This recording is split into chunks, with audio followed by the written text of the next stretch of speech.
명대사 떴다. 잠든 얼굴을 보면 미워하다가 보고 싶어지고 귀궁. 사람 마음이 어찌 이리 변덕스러운가 미워하다가 보고 싶어지고 그 입술을 찢어 죽이고 싶다가도 잠든 얼굴을 보면 미친놈 같다. 정말. 이 대사는 강철이의 고통과 혼란을 대표하며 이무기로서의 운명과 인간적 감정 사이의 균열을 극적으로 보여줄 것.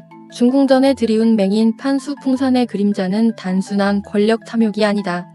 팔척귀를 천지장군이라 모시는 그가 중전을 통해 왕실의 가장 깊은 곳까지 악기를 심어 놓으려는 의도를 드러내는 순간 수살귀 우김의 우물에서 다시금 울리는 저주가 열의를 덮친다. 한편 강철이는 인간의 감정을 통제하지 못하는 자신에게 겁을 먹기 시작한다. 열의를 향한 감정이 단순한 몸주신 계약의 틀을 넘어선다는 걸 자각하면서 그가 잃고 싶지 않은 것이 생겨버린다. 그리고 그 순간 윤갑의 기억이 강철이의 의식을 뚫고 불현듯 튀어나온다. 윤갑이 마지막으로 생각했던 그날의 진실 열의가 아닌 누군가를 향해 속삭였던 진심. 그 진실이 강철이를 갈등하게 만들며 윤갑의 잔영과 강철이의 감정이 처음으로 충돌한다. 중궁전에 번지는 검은 기운. 중전 박씨가 밤마다 악몽에 시달리기 시작한다. 꿈속에서 아이가 우물에 빠져 울부짖고 어떤 맹인이 피 묻은 병을 읊조린다. 수살귀 오김의 우물이 다시금 개어나고 열의는 자신의 몸이 끌려들 뻔한 악몽에서 깨어난다. 풍사는 중전을 수살귀의 숙주로 삼기 위한 천지환수 이식을 준비 중이다. 여인이여, 이 나라의 중심이 되어주시오. 그 몸을 빌려 팔척귀를 맞이할 자는 바로 당신이외다. 강철이. 윤갑의 기억 속으로 강철이는 자신의 감정이 통제가 되지 않자 이것이 인간이란 것인가 라고 자조한다. 그러나 열의와 접촉한 후 윤갑이 생전에 남긴 기억의 파편들이 쏟아진다. 어린 윤갑이 누군가에게 엎드려 읍하는 장면, 열의가 아닌 다른 여성, 인선을 향한 고백의 기억, 그리고 마지막으로 왕의 밀서를 숨긴 장소. 강철이는 윤갑의 기억이 계속 들이치자 내 놈의 기억은 내 것이 아니다 라고 외치며 분열을 일으킨다. 이는 열의와 강철이의 몸 주신 계약이 윤갑의 영혼 잔재까지 엮는 깊은 연결임을 암시한다. 몸 주신 계약의 이상현상. 열의의 경비석이 갑자기 불꽃처럼 타오르며 몸에서 피가 흐르기 시작한다. 그 이유는 강철이의 정운 일부가 열의에게 옮겨간 것. 계약의 일방적인 힘 이전이 아니라 양방향 소환이 이루어지고 있는 것. 이는 고대 무당의 가장 위험한 계약 형태, 쌍혼불입으로 판명된다. 이건 계약이 아니다. 내 혼의 조각이 내 안에서 자라고 있어. 왕과 대비의 갈등 수면 위로 중궁전의 이상한 기운이 감돌자 왕 이정은 대비를 추궁한다. 그러나 대비는 비밀리에 풍산과 접선한 증거를 감춘다. 왕은 팔척귀의 기운이 중정과 대비를 둘러싼 정치 구도까지 파고들었음을 직감한다. 내 아들이 죽은 선왕의 길을 간다면 그 책임은 이 어미의 것이로다. 내 무엇이든 하겠다. 인선이 윤갑의 유언으로 오해한 말은 실은 열의에게 한 것. 인선의 집착이 시작된다. 비비 영로가 드디어 도성 입성. 그는 강철이에게 인간을 버리라 강요하며 열의를 제거하겠다고 한다. 넙덕의 혼이 열의의 꿈에 등장. 내가 이무기를 끌어들인 이유를 기억하라. 암시를 남긴다. 팔척귀의 진자 숙주는 왕의 어린 아들 이광일지도 모른다는 의혹이 시작된다. 이번 화의 심화탐구로서 판타지 정치 공포 서사의 균형 절묘. 쌍혼불입이라는 설정이 스토리 확장 가능성 높임. 윤가별이 강철 삼각감정구도 흥미 유발. 설정 복잡성으로 인해 일부 시청자 이탈 가능. 감정의 진폭이 과도할 경우 극 몰입 방해 요소로 작용할 수 있음. 눈이 멀었으되 진실을 본 자들이 있다. 다음 화는 귀궁의 본질, 인간과 신의 경계, 사랑과 구원의 시작을 알리는 중요한 전환점이 될 것입니다. 가장 어두운 그림자 속에서 가장 빛나는 감정이 피어난다. 이번 화는 여기까지입니다. 구독과 좋아요는 채널에 큰 힘이 됩니다. 열의 저 아이 말이다. 윤갑의 몸을 지닌 강철이가 열의를 향해 느끼는 감정이 점차 불가해한 차원으로 번져간다. 이는 단순한 신기 때문이 아니다.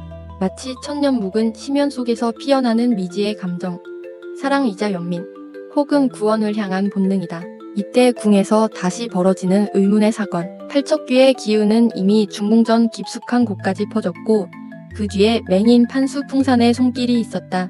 그는 팔척귀를 천지장군이라 부르며 권례 특정 인물들과 손잡고 어둠의 의례를 준비 중이다. 강철이와 여리는 이례적인 결정을 내린다. 서로를 이용하는 듯하지만 그 속에는 깊은 공감이 깃들어 있다. 여리는 원자의 병을 막기 위한 의무감으로, 강철이는 본능을 초월한 여리를 향한 감정으로 인해 그녀의 몸주신이 되기를 자청한다. 이는 용이 되기 위한 수단이라는 강철이의 오랜 욕망조차 희미해지는 계기가 된다. 여리와 가까워질수록 강철이는 윤갑의 몸을 통해 처음 느끼는 인간적 감정에 사로잡힌다. 그것은 소유가 아닌 존중, 지배가 아닌 보호의 감정이다. 이무기였던 그가 느끼지 못했던 감정의 새로움은 그를 다시 갈등의 늪으로 밀어넣는다. 맹인 판수 풍사는 단순한 술사가 아니다.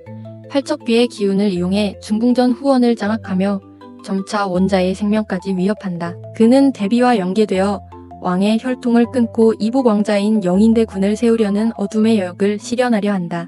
여리의 경귀석, 아직도 완전한 비밀이 풀리지 않았다. 윤갑의 잔존 의식이 강철이 내면 어딘가에서 목소리를 내기 시작함. 대비의 내궁에서 이상한 기운과 함께 오래된 무언가가 봉인 해제됨 암시. 중궁전 후원의 우물수살귀 오기와 팔척귀 연결 가능성. 강철이의 감정변화 묘사로 서사밀도 높아짐. 몸주신 계약인 세계관 핵심 설정과 감정선의 교차점.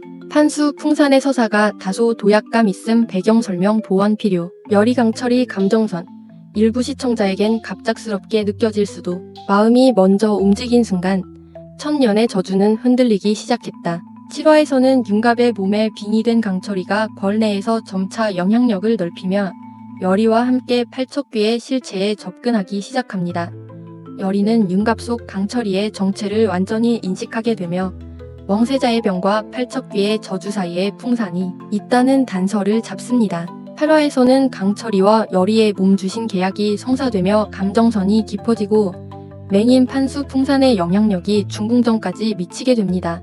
윤갑의 의식이 강철이 내면 어딘가에 존재하는 듯한 복선과 함께 팔척귀를 돕는 자가 내부에 있다는 충격적인 사실이 드러납니다. 강철이의 감정 변화. 인간에 대한 혐오에서 시작된 여정을 지나 이제는 인간의 감정에 혼란을 겪는 강철이 윤갑의 잔재와 여리에 대한 감정이 얽히며 사랑인가 구원인가를 묻는 철학적 서사 강화. 여리의 주체적 선택. 강철이의 몸주신 제안을 받아들인 여리의 선택은 단순한 서사가 아닌 운명을 거스르는 저항이자 희생. 신과 인간 사이에서 균형을 잡으려는 무녀의 딜레마가 돋보인 팔척귀의 내부자. 권내 깊숙이 숨어든 배신자. 풍산과 연결된 내부자가 누군지. 대비와 관련된 복선의 주목. 대비, 중궁, 왕세자의 광증까지 하나로 연결되는 미스터리 퍼즐. 윤갑의 의식은 살아있나? 강철이 속에서 어렴풋이 떠오르는 윤갑의 감정 혹은 기억. 완전히 사라지지 않은 윤갑이 다시 여리를 향해 다가올 가능성. 감정선과 신적 세계관이 본격적으로 융합되며 몰입도 상승. 몸주신 계약이라는 설정은 세계관 확장의 핵심 장치. 판타지와 정치서사. 퇴마와 인간의 조화가 강렬. 풍산과 팔척귀, 대빌 아인 연결의 개연성이 다소 도약됨. 강철이 여리 감정선이 급진전된 듯 느껴질 수도 있음. 윤갑 의식 관련 복선이 조금 더 명확히 제시되었더라면 좋았을 것. 몸주신 계약으로 연결된 두 운명, 그 안에 숨겨진 또 하나의 영혼이 눈을 뜬다. 다음 회차에서 뵙겠습니다. 신성이 그대를 지키길.